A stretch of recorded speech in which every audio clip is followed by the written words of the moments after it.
Please আমার মাকে বাঁচান, তিনি খুব অসুস্থ, আমাকে একটু টাকা দিন। রে বাবা, আমি বুঝতে পারছি, কিন্তু আমার নিজেরই অবস্থা খুব খারাপ। আমি তোকে সাহায্য করতে পারছি না। একটি ছোট্ট গ্রামে থাকত রাহুল আর তার মা। গরিব হলেও তাদের ভালোবাসা ছিল অনেক বড়। রাহুল, ও রাহুল, ওঠ বাবা, সূর্য তো অনেক উপরে উঠে গেছে। আজ আবার দেরি করে স্কুলে যাবে নাকি? আমি তোর জন্য গরম গরম ভাত আর ডাল বানিয়েছি, আয় খেয়ে নে বাবা। মা, আর একটু ঘুমাই না, আজকে না গেলে হবে না? না রে পাগল ছেলে, পড়াশোনা না করলে বড় হয়ে কি করবি বলতো? তুই তো বলেছিলি বড় হয়ে অনেক বড় মানুষ হবি, আমাকে ভালো রাখবি। হ্যাঁ মা, আমি বড় হয়ে অনেক টাকা কামাবো, তোমার জন্য একটা বড় বাড়ি বানাবো, তোমাকে আর কষ্ট করতে দেব না। আমার কিছু লাগবে না বাবা, তুই শুধু মানুষ হ, ভালো মানুষ হ, সেটাই আমার সবচেয়ে বড় সুখ। মা, তুমি দুঃখ করো না, আমি আছি না, আমি তোমার সব কষ্ট দূর করে দেব একদিন। আমার সোনা ছেলে, তুই থাকলেই আমি সুখী। এই ছোট্ট ঘরেই ছিল তাদের স্বর্গ। দারিদ্র্য ছিল, কিন্তু ভালোবাসার কোনো অভাব ছিল না। সেই সুখের দিনগুলো হঠাৎ করেই বদলে গেল। একদিন সকালে রাহুল লক্ষ্য করল তার মা আগের মতো নেই। মা, তুমি আজ এত চুপচাপ কেন? তুমি কি অসুস্থ? না রে বাবা, কিছু না, একটু শরীরটা খারাপ লাগছে। কিন্তু মা তার কষ্ট লুকাতে পারলেন না। রাহুল, আমার বুকটা খুব ব্যথা করছে। মা, তুমি বসো, আমি পানি নিয়ে আসছি। কিন্তু মায়ের অবস্থা আরো খারাপ হতে লাগলো। না মা, তোমার কিছু হবে না, আমি এক্ষুনি ডাক্তার নিয়ে আসব। টাকা কোথায় পাবি রে বাবা? আমাদের তো কিছুই নেই। আমি কিছু একটা করব মা, তোমাকে আমি কিছুতেই হারাতে পারি না। সেই ছোট্ট ছেলে আজ বড় এক যুদ্ধের সামনে দাঁড়িয়ে গেল, মাকে বাঁচানোর যুদ্ধ। তুমি চিন্তা করো না মা, আমি এখনই সাহায্য নিয়ে আসছি। এই বলে রাহুল ছুটে বেরিয়ে গেল, কিন্তু সে জানতো না সামনে তার জন্য অপেক্ষা করছে আরো বড় কষ্ট। রাহুল ছুটে গেল গ্রামের মানুষের কাছে। তার চোখে শুধু একটাই ভয়, মাকে হারানোর ভয়। কাকু, কাকু প্লিজ আমার মাকে বাঁচান, তিনি খুব অসুস্থ, আমাকে একটু টাকা দিন। রে বাবা, আমি বুঝতে পারছি, কিন্তু আমার নিজেরই অবস্থা খুব খারাপ। আমি তোকে সাহায্য করতে পারছি না। দাদা প্লিজ একটু টাকা দিন, আমি পরে কাজ করে সব শোধ করে দেব। না রে, এখন আমার কাছে কিচ্ছু নেই। একটু হলেও দিন, আমার মা মারা যাবে। মানুষের ভিড়ে দাঁড়িয়ে থেকেও আজ রাহুল ছিল সম্পূর্ণ একা।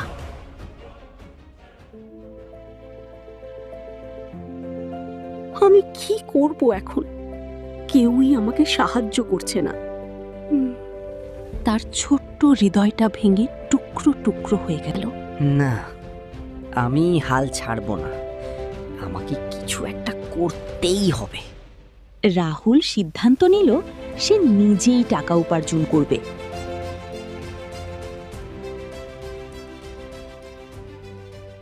কাকা, আমি কাজ করতে চাই, আপনি যা বলবেন আমি করব, শুধু একটু টাকা দিন। তুই এত ছোট, তুই কি কাজ করতে পারবি? পারবো, আমার মাকে বাঁচাতে হবে। একটা ছোট্ট ছেলে আজ নিজের শৈশব ভুলে গিয়ে হয়ে উঠল একজন যোদ্ধা। এভাবেই শুরু হলো রাহুলের সংগ্রাম, মাকে বাঁচানোর জন্য এক কঠিন লড়াই। কাকা, আমি সব কাজ করব, দয়া করে আমাকে কাজটা দিন। ঠিক আছে, তুই দোকানে ঝাড়ু দিবি, পানি আনবি, কিন্তু টাকা খুব বেশি দিতে পারবো না। আমার বেশি কিছু লাগবে না, আমি শুধু আমার মাকে বাঁচাতে চাই। এভাবেই শুরু হলো তার প্রথম কাজ। সারা দিন রাহুল কাজ করতে লাগলো। কখনো ঝাড়ু দিচ্ছে, কখনো ভারী বোঝা তুলছে।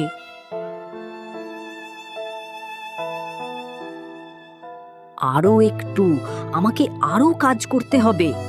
তার ছোট্ট হাতগুলো ব্যথায় ভরে উঠছিল, তবুও সে থামেনি। আজ সারাদিন কিছুই খাইনি, কিন্তু এখন থামলে চলবে না। ক্ষুধা, ক্লান্তি সবকিছুকে হার মানিয়ে সে শুধু একটা কথাই ভাবছিল, মাকে বাঁচাতে হবে।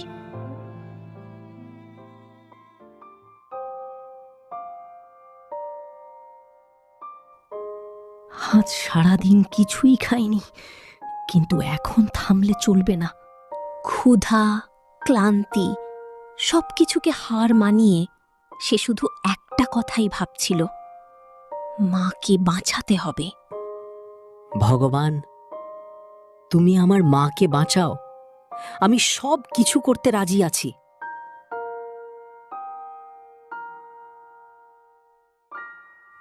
এই নে আজকের মজুরি।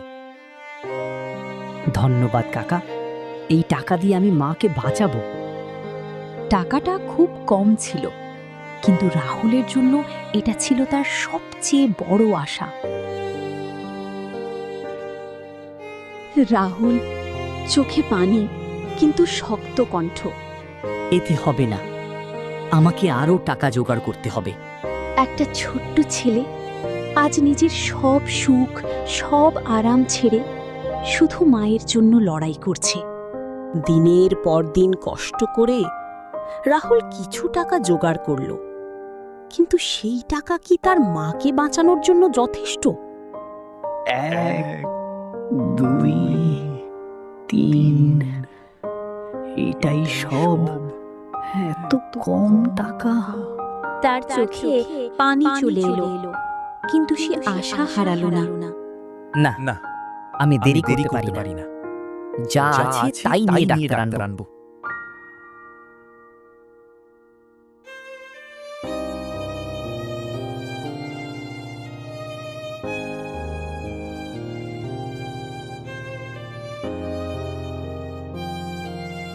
ডাক্তারবাবু, প্লিজ দরজা খুলুন।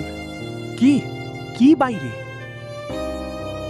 আমার মা খুব অসুস্থ, আপনি প্লিজ চলুন, আমি টাকা দেব। টাকা কত আছে তোমার? এইটুকু। এতে হবে না, চিকিৎসার খরচ অনেক বেশি। প্লিজ ডাক্তারবাবু, আমি আপনার সব টাকা শোধ করে দেব, শুধু একবার আমার মাকে বাঁচান।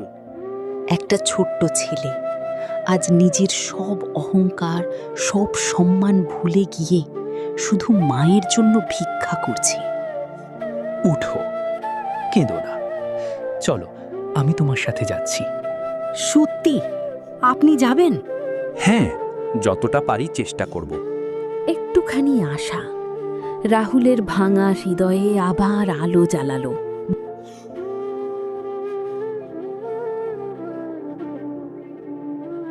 একটুখানি আশা রাহুলের ভাঙা হৃদয়ে আবার আলো জ্বালালো।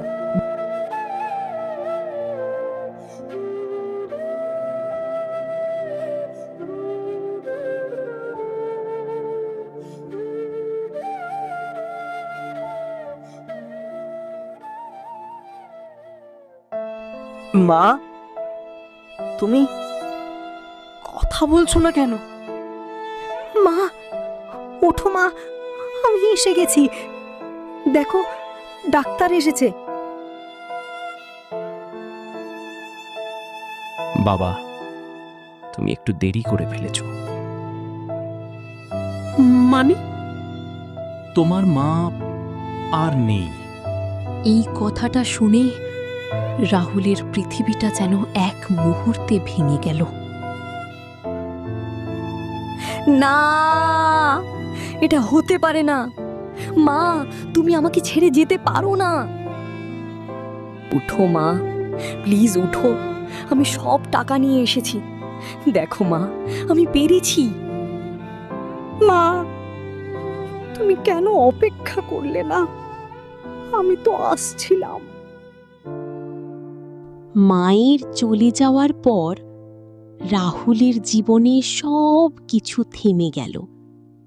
সেই ছোট্ট ঘরটা এখন শুধুই নিঃশব্দ আর শূন্যতা। যে ঘর একসময় হাসিতে ভরে থাকত, আজ সেখানে শুধু নীরবতা। মা, তুমি কোথায়? একবার কথা বলো না। ঘরের প্রতিটা কোণ মায়ের স্মৃতি মনে করিয়ে দিচ্ছিল। এই জায়গায় বসে তুমি আমাদের খাওয়াতে, এইখানে বসে গল্প বলতে, সব কিছু আছে, শুধু তুমি নেই মা। আজ আমাকে কেউ ডাকবে না, কেউ বলবে না খেয়ে নে বাবা। আমি দেরি করে ফেলেছি মা, তুমি আমার জন্য অপেক্ষা করলে না কেন?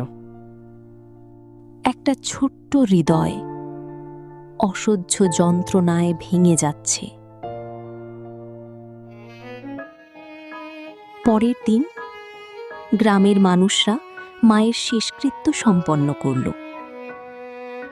এখন থেকে আমি একা, একদম একা। মায়ের ভালোবাসা হারিয়ে একটা ছোট্ট ছেলে আজ পুরো পৃথিবীতে একা হয়ে গেল।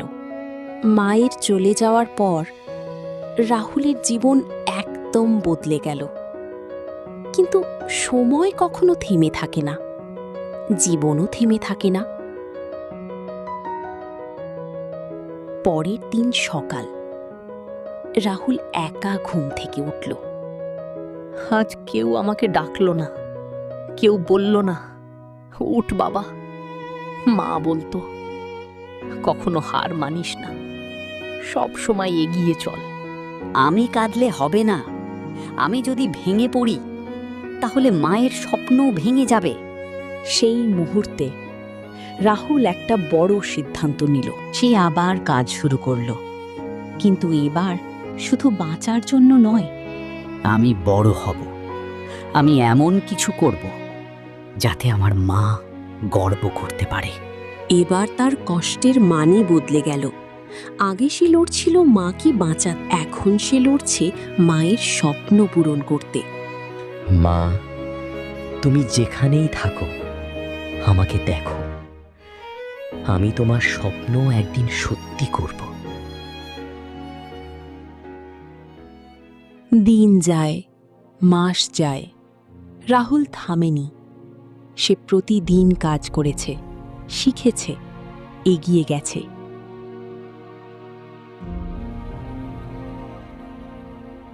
আমি থামব না, আমি মায়ের স্বপ্ন পূরণ করবই। সময় বদলাতে শুরু করলো। রাহুল এখন আগের মতো ছোট নেই। আজ আমি অনেক কিছু শিখেছি, এখন আমি নিজের পায়ে দাঁড়াতে পারবো।